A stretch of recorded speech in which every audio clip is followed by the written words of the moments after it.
The top 15 hard rock and metal albums of 1980 according to Ultimate Classic Rock. This is the Rock and Roll Weatherman. My name is Sean Morrison. That's right.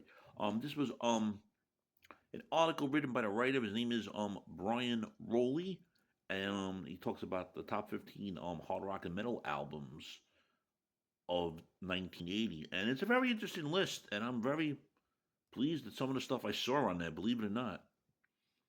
He goes on to say hard rock and metal dominated throughout the 80s, and the hindsight perhaps they owe much of the success to the stellar releases that kicked off the decade. The top 15 hard rock and metal albums of 1980 show bold new sounds for a bold new era. It was a year of new beginnings for the several of the biggest names of the 70s. After achieving multi-platinum success with 1979's Highway to Hell, AC/DC found their future in jeopardy following the death of frontman Bon Scott. Needless to say, they rose above adversity with new frontman Brian Johnson releasing one of the biggest albums of all time in the process. The godfathers of heavy metal, Black Sabbath, were stuck in a rut at the end of the 70s. They split with lead singer Ozzy Osbourne, and both parties risked obscurity and oblivion as they rounded the corner in the 80s. But with the help of key members Ronnie James Dio for Black Sabbath, Randy Rhoads for Ozzy Osbourne, both received new leases on life, releasing commercially successful and critically acclaimed albums that poised them for a new decade. And as these veterans were entering the next phase of their careers, several hungry young upstarts were making their mark on the world of heavy metal music. The rock press venom at large had become wise to the new wave of British heavy metal, with confident, tough as nail debuts with Def Leppard, Iron Maiden, and Diamond Head taking the scene by storm. Judas Priest also stalked their claim for global renown, transforming into arena filling metal gods that was always designed to be. Now let's go into the top 15 rock and metal albums of 80. We started off with the Scorpions album Animal Magnetism. It was sandwiched between the breakthrough Love Drive and the blockbuster Blackout. Scorpions' seventh album often gets the short riff, but it gets no shortage of sizzling riffs and hooks that the band perfected on its predecessor. Make It Real, as well as vocal melodies with the Zoo, and the title track deliver back-to-back punches with the sinister stop Lady Starlight. Ironically, Lady Starlight, I heard sometimes it comes up on Sirius XM and everything. Features the lone orchestral arrangement in the Scorpions catalog. That's Lady Starlight, foreshadowing the future mega album Wind of Change. Just ignore the misogynic album cover, and you're in for a good time. Then we had the Triumph album Progressions of Power that comes in at number 14. No, the other Canadian hard rock power trio because it was Rush. Um, Triumph's fourth album blends hard rocking blues boogie with heavy metal thunder, hypnotized by the breathless album opener I Live for the Weekend. The taut, tough as nail grooves of Nature's Child highlights the unshakable rhythm section of Mike Levine and drummer Gil Moore, who splits the vocal duties with Rick Emmett. The latter suspenders in the endless array of very rich, but it's the classical guitar piece, finger token, that best showcases Emmett's jaw-dropping eternity. Now, Diamond Head, of course, that's a band that's influenced by Metallica. I know some stuff of them. I'm not a major fan of them. It's not that I hate them. Their debut album became a cornerstone of the new wave of British heavy metal, inspired future metal giants, like I said, like Metallica. But its origins are puzzling. Hardscrapple and DYID. The band self-released the album and distributed it in a plain sleeve with no title, and the Lightning Nations later adopted because it was the name of the first track. The guerrilla marketing approach reflects the raw, unrelenting attack of the songs, cramped with staccato rips, spiraling twin leads, and militant gallops. It hypnotized by the sinister "Am I Evil," which Metallica later covered and it turned short of light on an underground metal music. I forgot they did a remake of that one. Then we had Saxon's album Strong Arm of the Law. This would be their third album after the Eagly classic Wheels of Steel.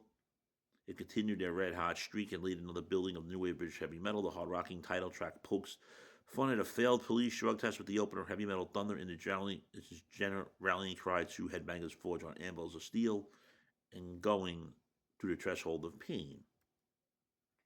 Number 11, the Michael Schenker Group, also called the Michael Schenker Group. He left UFO in 1978, briefly reunited with the Scorpions in 79. Love Drive guitarist, he was on the Love Drive album. Michael Schenker finally struck it on his own with the Michael Schenker Group's self-titled album. Any doubts whether he could be cool capturing lightning in a bottle yet again are eschews with seconds of the album over to Arm and Ready and an all-time in Shaker's catalog with a lightning, fast solo, and thunderous. Rob Halford's Greek vocals from Gary Burden. The rest of the album dopes between roaring proto metal and groovy hard rock, anchored at every step of Shaker's guitar hoics. Number 10, the Unmasked album from Kiss. I'm very shocked at that this came up as a top 10. And this is an album that Paul Stanley even called crappy and wimpy and Kiss's Behind the Mask. While the glossy power pop of Unmasked is far removed from the heavy metal hard rock riffs of Kiss's earlier albums, it boasts monster hooks and catchy choruses. Stanley taxed the material gamely and tracks it like "Is This You?", "What Makes the World Go Round," two songs on the album. One, it's definitely better than the Elder, but one album song I do like on that album, of course, is "Talk to Me" from Ace Frehley. Of course, number 9, Ace of Spades from Motorhead. Shout out to fucking Lemmy. Yeah. And even Janaki says, yeah. Lemmy Kilmeister used to begin the Motorhead shows with a simple introduction. We are Motorhead, and we play rock and roll.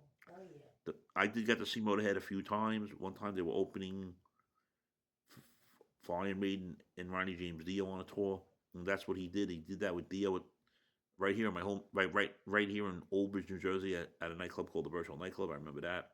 I was going to see Dio. Nothing against Motorhead. I just didn't feel like hearing 75 minutes of Motorhead music that night, believe it or not. And there was nothing against them. It's just that it's my thing. Because some of their fans used to get crazy, Jack. That's why. Yeah, definitely. And on the definitive album, they do exactly what they do, no more or less, from the raunchy bass intro of the album opening title track to the mayhem of Closer, The Hammer. Ace of Spades is a latest thrill ride of proto thrash riffing and devil may care attitude, and every metal band that came after it couldn't match the Ace of Spades at all. Then we had number 9, Permanent Waves from Rush. Of course, Spirit of Radio and Free Will on that album. And of course, their but let's see, what did it say after that? It would grant them multi-platinum success on the 1981 album Moving Pictures. So Permanent Waves came before Moving Pictures. Then we have Def Leppard's Onto the Night at number 7.